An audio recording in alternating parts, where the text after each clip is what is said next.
I'm here. You want to? Hello? This is Magdalena from Spalding. Morning, everybody. Good morning, Deb. Good morning. We're waiting for some other people. Going to give them a few more minutes to log on.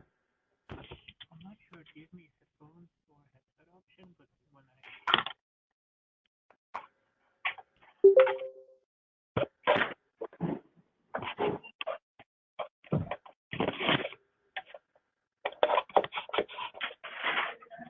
Debbie, Yes?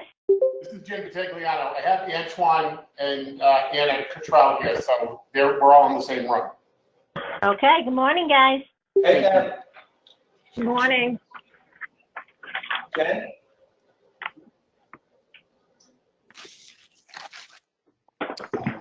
Extra room for me.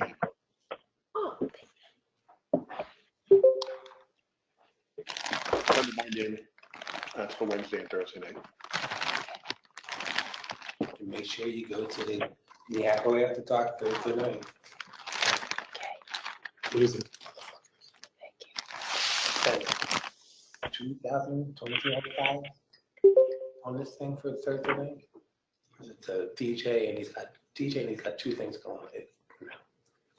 I think $2,300.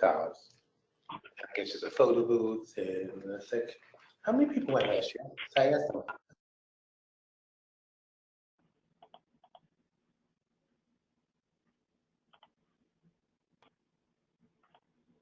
Good morning, everybody. We're just going to give it 2 more minutes and then we'll start. I know everybody's time is precious, so we won't wait too much longer.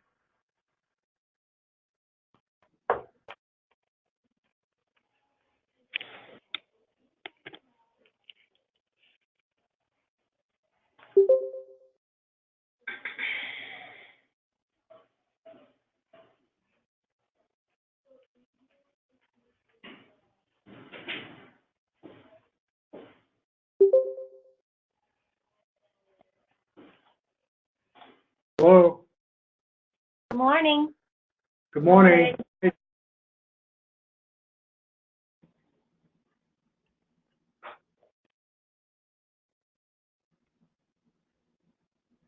So Debbie, this is Jack. Are we supposed to be following along online or something, or? Yeah, there was, in your email that you got, it's go to my meeting. There was a phone number you had to use. Yeah, that's what I used to call into. Okay, and then just put your access code in, and now you should see what's on the screen. Yeah, I don't. You don't. Jack, there's a link in the invite. There's a link. Click the link for the computer piece. Right, the global go-to-meeting thing? Yep. No? Yeah, the global go-to-meeting is the one I use. Okay. Oh, wait, I think I got it. Okay.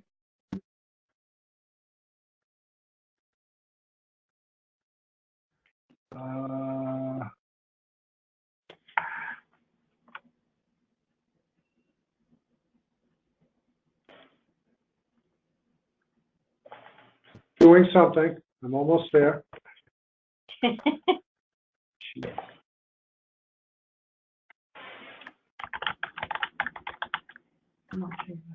Okay, all right. Okay. You find it? Yep. Okay, great. So I think we're going to start because we've given everybody 5 minutes. So good morning, everybody. Welcome to our first CORI training presentation via WebEx. My name is Debbie, for anybody who doesn't know me, and along with me today is my colleague, Jen McAuliffe, who works directly with me with CORI, and she's also my backup if I'm not in. You can always call Jen. Jen knows as much as me.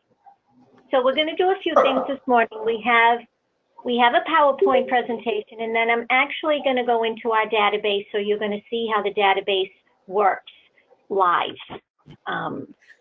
What we hope to accomplish today is showing you how to navigate through our database, how to enter a record, how to search for a candidate, how to determine if a CORI even needs to be run again, if it's been run in the past 6 months or within the past 6 months, we don't need to process it again, how to determine if there's duplicate records in the system, and how to track a candidate, how to find out if it has been done, what the results were of that CORI result.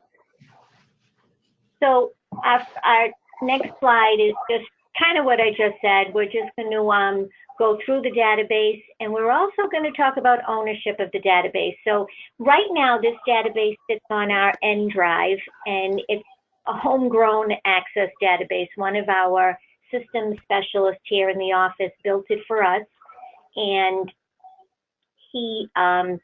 it's getting really large. It's over 318,000 records in the database.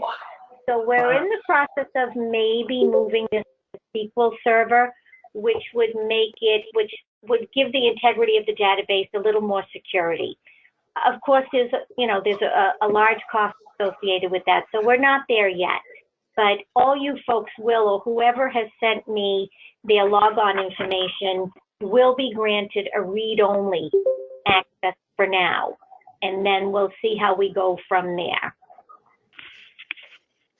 So the first, I'm going to pull up our database. Can you all see that?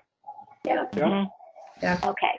So once you log in to our database, this is the dialog box that you'll see, and you'll see the first field says enter new CORI information, a search file, and the rest of the fields that are mentioned there really don't pertain to anybody outside of police and security here. So you really are only interested in the first two, and we always start with the search file.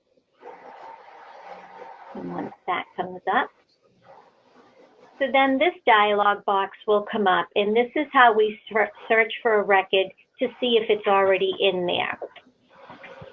So I'm going to actually use myself. So we do name only, or I shouldn't say name only, we start with name. If there's multiple, then we can look for a social, we can look for a date of birth also. But I'm just going to start with my name, and there's a good chance I'm not here because I've been here since MGH opened. So it takes a few minutes. One of the downfalls of our database is it is on the slower side because we do have a lot of folks that are already using our database. And from anybody that's on the call today from MGH or partners that already has access to the database, please feel free to jump in if you want to add anything to those that will be coming on board. So when you see my name is highlighted in black, that means that I'm not in there. So that means it would be like a brand new candidate. So on the right-hand side, you see it said start search. That's how I started my search. Clear filter, which means if I hit that, then my name will disappear and you can start again with a new search. The next field says add new record. So we're going to do add new record. So now you'll see another dialog box come up, and there are 4 different screens to this. The first screen says required info. The second says entity info. The third says results, and the last is a comments field. So we go to the required info, and you'll notice under reference number, there's nothing there yet. So I'm gonna make, what we're gonna do this as if I'm gonna do a background check. So to protect my own social security number, I'm just gonna put all zeros. So it's a 9-digit field, but the state, and as you know on CORI forms, are only asking for the last 6 digits. So if this was a for real entry, it would be the 000 in the beginning, and then you would put the last 6 digits of whomever social you needed. So once you populate the social security field, the reference number will show up. And that reference number needs to be written on every CORI application for our benefits in police and security. So you would just put 318069 at the top of the application, and then we'll take care of the rest when it gets to us. So you just tab field. So wait a minute, do we have to do this for every CORI form that comes in? So now we come to the entity field. So you'll see there's a drop-down menu, and there's every entity that we have. So I'm at Mass. Usually if you just type the first few letters, the entity will show up. And then date of birth. I'm making that up, folks. I'm a lot older. And then the next is gender. And then we always ask on the application for height. We don't ask for weight, and we ask for eye color. So some people always say, well, what do you need to know that for? And the reason that we ask you to fill that in is first because the state has asked us to do that, but it's more of an identifier. So if there is an investigation or if something comes back and we have in there the height is 6 feet, and when you meet me in person and you know I'm only 5'2", well, you know that there's either a very big typo or it's probably not going to be me. So this replacing having to send it. So once the first screen is done, it will make you go to the next screen. So you hit entity info. Department, I'm not interested in the department. If you are entering information and you know the department and you want to put that in, that's fine. But the field has to be populated. So I always put NA. The position is very important for us. So I would ask to make sure that on the applications, all the applicants are putting position. 99% of the time they are. So I'm just going to put that, and the requester is another drop-down menu. So we ask the entities who they want in that drop-down menu. So it's up to you in HR to decide who you want as a requester. So let's see, I'm just going to put Allison. So the next field is the HR result. That stays blank.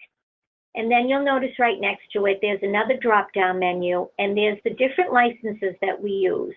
We have 172C. The 172I we don't use through our partners, but it's part of the state's allowances for us, so we just list it, but we never use it.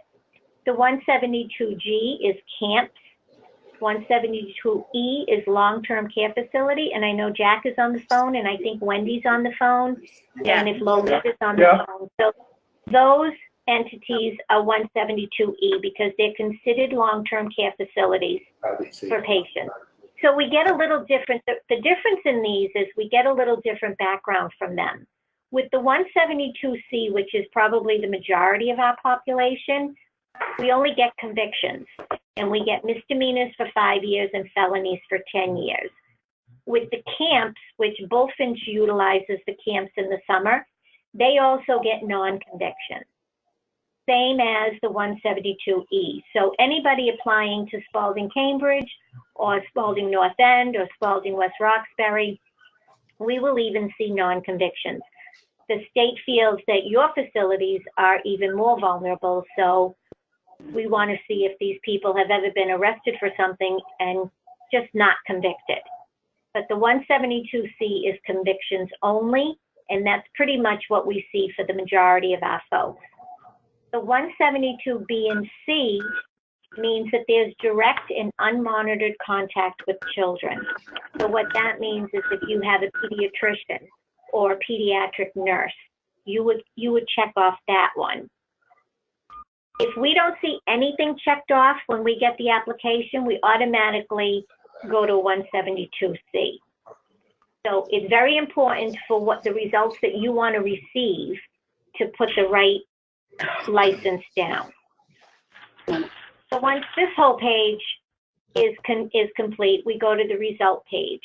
So the result page is something that just police and security uses. So you'll see it says there's a bunch of items on the left-hand side, no criminal record, no record, case dismissed, discretionary, so on and so on. And on the right-hand side, the first one is sent to CORI. So we always put a Thursday date. The only week of the year that we probably change that is Thanksgiving because we will send it on Wednesday. But other than that, unless Christmas or New Year's falls on a Thursday, everything gets sent on a Thursday. So I already sent today, but I'm going to use today's date so that it automatically populates what entity that I've put in. So that's another way for you to check if maybe you hit the wrong entity. So if you did, you could go back to the prior screen and you could just change which license you want to use. So once that's all done, okay, I'm just going to mark down this record because I'm going to want to delete it. So, Debbie, can I ask a question? of course. This is Jim Vitigliano. The out-of-state CORI, what is that? So out-of-state CORI, that dialog box was actually put there many years ago when we were trying to justify doing out-of-state checks. So now we do higher rights since 2009. We just never took the box off. Okay, thank you. If you know that your folks on the application have filled out that they live in a different state, we will check that off here at Police and Security. You do not have to check it off. Thank you. So that just hit add new record, and now that's on its way. It's in the database now, so if you wanted to search for me now, we can go back here and search for me again.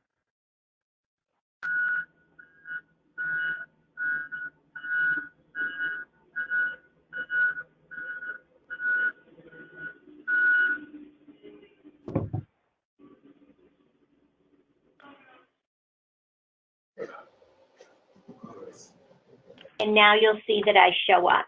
So if I was applying again, okay, I'm applying this month at MGH, so maybe I don't take the job. Something happens and I don't take the job. So 3 months from now, I apply at Newton Wellesley. So Newton Wellesley goes in and they search for me and I come up. So you hit the little box next to my name and you'll see the record that we just entered came up. And then you can go to, well, first you should make sure that it's me. So you check social and date of birth. Once I'm in the system or anybody's in the system, the best identifiers for you to look for once you see the list is going to be date of birth and social, because other people could have the same name. So you go to your results screen and you say, okay, so we already requested a CORI on this person on September 28th. So now it's December and she's applying again for Newton Wellesley. You wouldn't have to submit the CORI again, and you would automatically know because something would be checked off. Hopefully it would be no criminal record, and you could say, well, it's clear, it's done within 6 months, I don't have to resubmit it. So it would avoid sending us the paper, and you would have your results right then and there. Debbie, it's Wendy from Faulkner. And if it was cleared, is there a spot that we could print it off from there too, so we could have it in their file? Yes. So you'll see right on the same screen, it says report results. You just click on that, and we send out to all you folks every week. So then you could just go to print and then print it off for yourself. One other question. Yep. It's my understanding right now we're only read only, correct? We're not going to be doing this entering. You're just showing us the process? Right for now, yes. Before we give everybody access, we want to make sure that the database as it is won't crash with adding so many new people. But I would say within a month or so, you folks should have more access than read only. And if we move it to a SQL server, everybody will have the same access that I just showed you. Debbie, I have another question. This is Jim Vitigliano again. Does this mean that we will not be sending you paper forms once we start entering these? No, you'll still have to send me paper forms because this last screen, the results screen, that's going to be blank. We fill that out. You won't be filling that out. Got it. But so for every other person, every time we get a CORI form, we're going to have to enter them into this database? Yeah.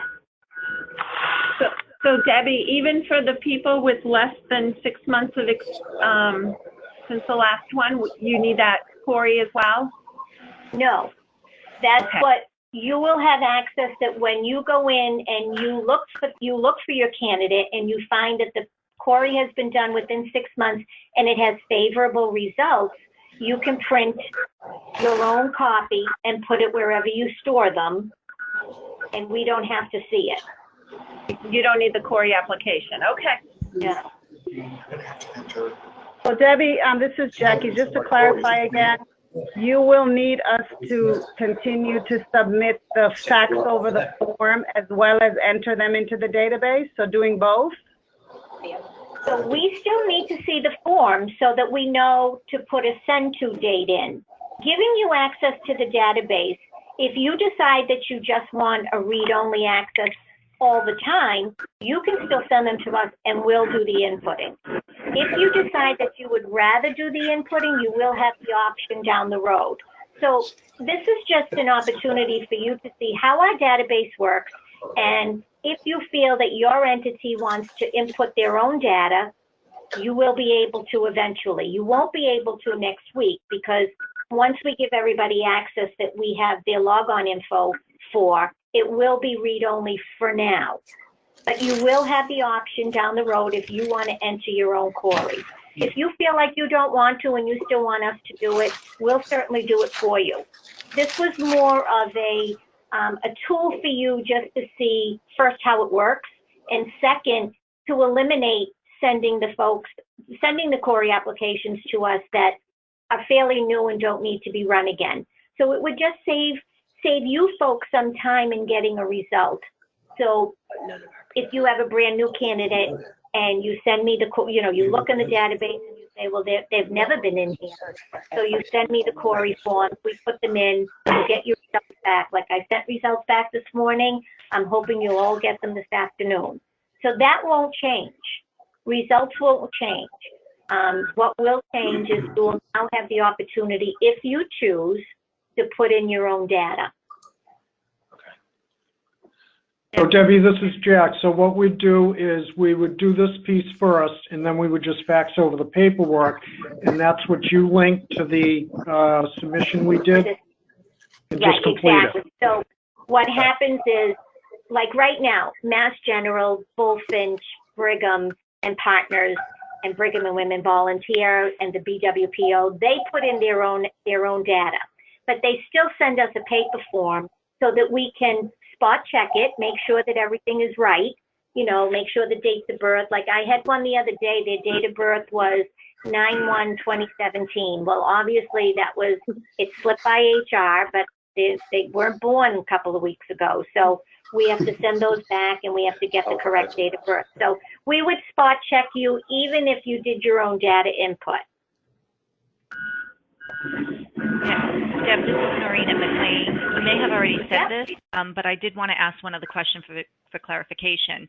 If we go in as if we're entering a person, will it be able to flag if that person does have a CORI already out there existing, or do we have to always search first? You always have to search, because if you went in and just put add a new record, if this dialog box comes up and you skip the search and you just put add new record, if the person's already in there, you're not going to know. The system doesn't know to say to you, wait, stop, this person's already in there. So for every CORI, the first thing we should do is do a search first to see if the person has a CORI, and then go ahead and, so it's really a two-step process? Search first, then add. It is. Okay. Yes. So, and if the person is in there, just like now I am in there, you would just click on the little box next to the person's name, and their record would come up. And as long as everything matched, it was the same social, it was the same date of birth, then you would go to the results page and you would see, okay, well, that's just been submitted. I don't have to resubmit it. Okay. Thank you. Hey, Debbie, this is Jackie again. Sorry, you may have answered this question. Do we still, now that we have access to this, do we still need to keep paper copies here in our office of the results? It was actually pretty cool. Yes. Well, when you say keep copy, you still need to keep results. Those are yours. So if Joint Commission comes up and does a survey for you and they want to know, well, did you do a background check? You need to produce paperwork. Okay, all right. Debbie, it's Helena from Newton Wellesley. If we send if we enter it into the database, do we still have to send you the forms by 2 o'clock on Wednesday, or? Yes, Okay, because we So still even- have to do another step. okay. It's Wendy again from Faulkner. I just want to clarify again. Right now, no one's entering anything. We're just read-only for the next month. You're not anything yet, but after this week, you will be read-only. And Read-only. then, read-only, so you can go in, you can search, you can look. I think you'll even be able to print if the person is within 6 months. I will work with Tony Campos on that in our office, but I think you'll be able to do that. You just won't be able to edit anything. And Debbie, will this is Jack, will this appear on our menu? There's an option to click or to get What do you the, mean? oh, it'll be part of like the partners applications. We just go in under that and click on the CORI, or is it something we just So search yes, so for? what will happen is you have to open up your N drive. Everybody has to have access to the N drive. And then when you go into your N drive, there are instructions. We will definitely send those out. You have to go into the PCORI file, and then you have to click on a few other things. And then at that point, once you do that, this will show up, this dialog box, and then you can make it a shortcut on your desktop. Gotcha. Great. And will we be given access to the N drive automatically? Yes. Right. So I did want to jump back just for a few minutes, the actual application form. So on the application, as you all know, is 2 pages. And the first page is where the applicant signs, and then there is a spot for a notary. The notary is only necessary if they don't present in person to you. And the reason that we give them the option to have a notary sign off is so that the notary can see their government issued ID and attest to that. If they come into your office, they certainly don't need to have anything notarized. Not that many, they're coming. So the other page to this is the actual application, and you'll see that there's some red asterisks in front of some fields. Those are the fields that are definitely necessary. Okay, legibility is a huge issue for us. For those that fax it over to us, by the time we get it, sometimes it's been faxed maybe twice, so it bleeds a little and it's very hard to read. So if you can't see it really clear, by the time it gets to us, it's definitely not clear. So there have been typos and names have been spelled wrong. So my advice to you would be, if it looks funky to you, just print the name on top of what they print so that we can read it clearly and make sure we get the right information to the state. Because if we don't, it could cause a false positive, and it could also cause a false negative. So all those fields that are highlighted are definitely necessary. And important also is the bottom of the form. So the person that's verifying the information does not have to be CORI authorized. So if you have a receptionist or you have an admin person that just accepts the CORI form, she checks or he checks the ID, everything's in order, she can sign or he can sign there.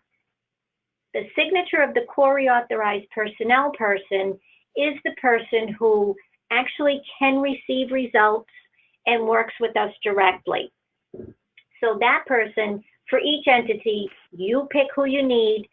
We certainly don't pick who it should be, but they definitely have to sign off on it. So if the person verifying is somebody that I have no idea who they are, it's just a receptionist in your office, we shouldn't process the form, because we want to make sure, for instance, Jack, either you or Delissa or someone who's CORI authorized signs off on the form. Yeah. And then the entity on the bottom, we ask that you put that there. This way, if we can't read something, then at least we know who to get back to get it fixed.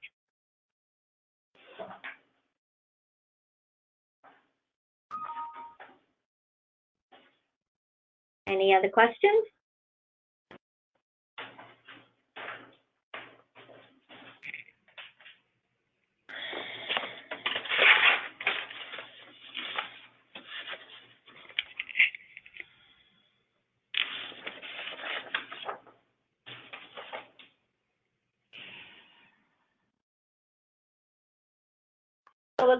CORI did have a question. Somebody asked if there's a difference in price for what license we use. No.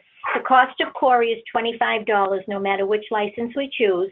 What I can tell you is if it's a hyphenated name, so if it's Mary Smith Jones, the state runs it 3 times. They run it as Mary Smith Jones, they run it as Mary Smith, and they run it as Mary Jones. So in that case, your CORI is costing you $75 instead of $25. Wow. So just know, budget-wise, when you have hyphenated names, it is more expensive. They think it's a 3 check instead of a 1-person check. Do you recommend we don't do that? I mean, we have to do that, right? Do you recommend we still put in the hyphenated name? If that's their legal name, then that's what you have to use. Okay. So I just had a result a week ago where the person's married name was on her background check, and that's what I ran her as, but her social and her date of birth returned a result, and it was her maiden name. So it was the same person. So if they use a hyphenated name, you should use both names. Sometimes we're lucky, this person only put her married name, but we got the hit of her maiden name also. But we're not putting their names. They're putting their names, right? They're filling it Right, out. but when you check their government issued ID, their legal name should be on that. Yes. We wouldn't know if like a maiden name was hyphenated or not, previously used. Only if they use it. I mean, I happen not to use my maiden name, but if I did, it would be on my driver's license, it would be on my passport, it would be on any legal document. So that's what we're asking them to show us for their ID, a legal document.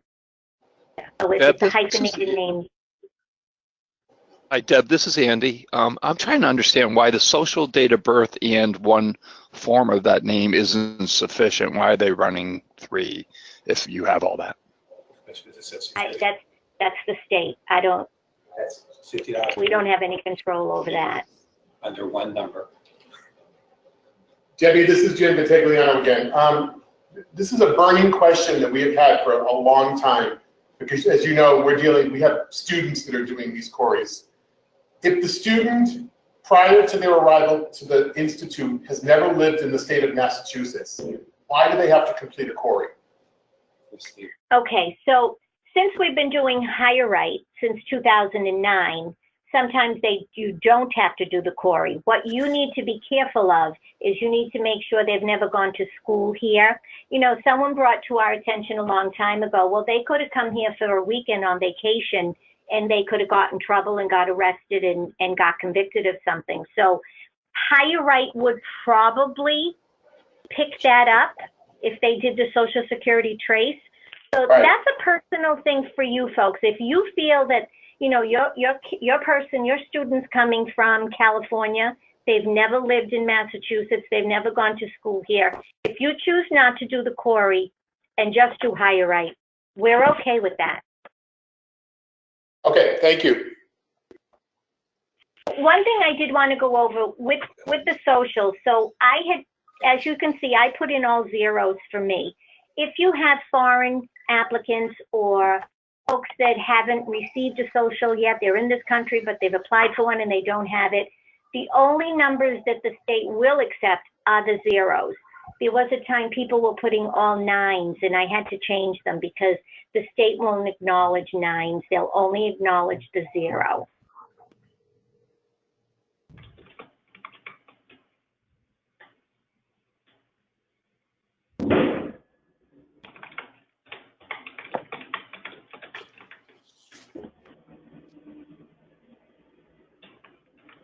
Any other questions?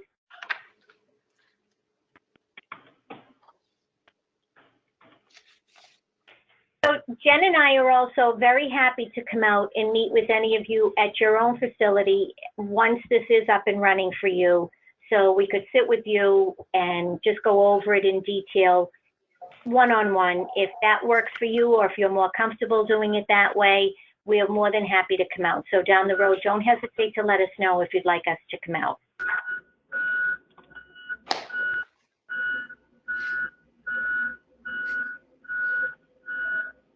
So is anyone on the call that is already putting the data in?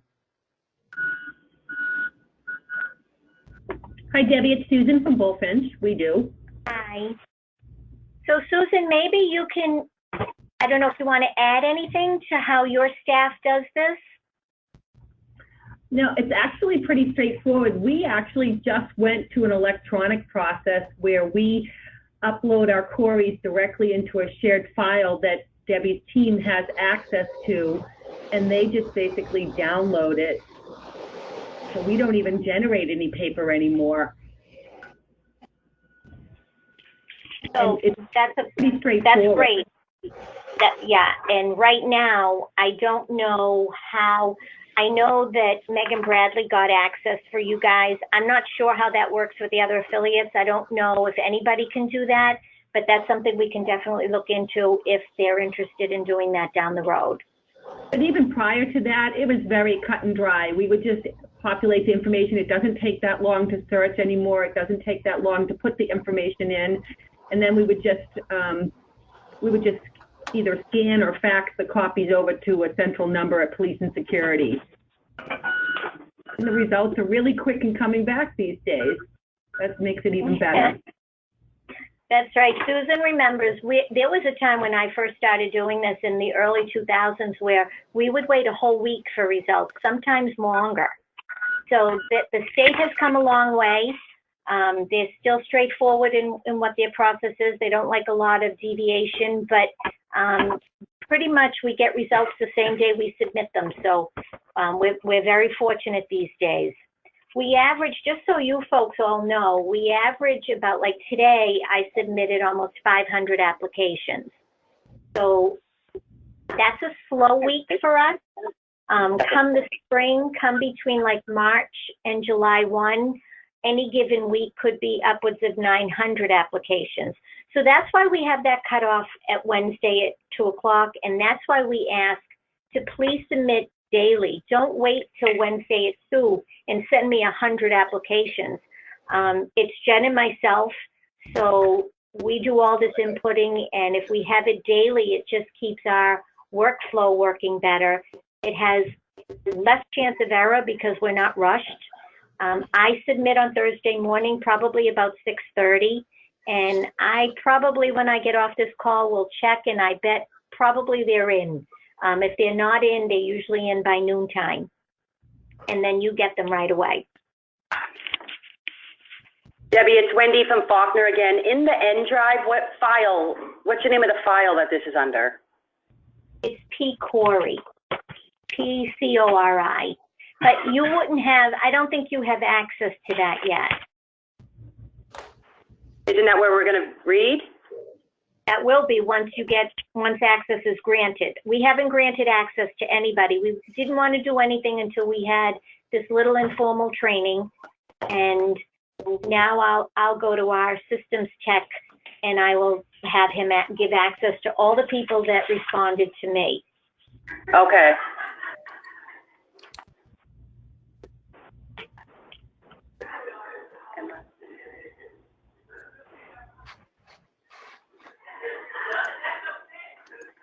Okay. Okay, any other questions? Nope, thanks, Deb. Thank you, Debbie. Thank you. Thank you. Thank you. Thank you. And Thank you. this is recorded, so we will be able to send it out.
Okay,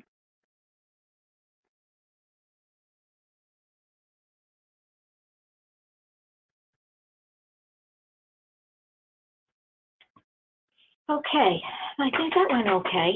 Let's see if anybody sent me an email.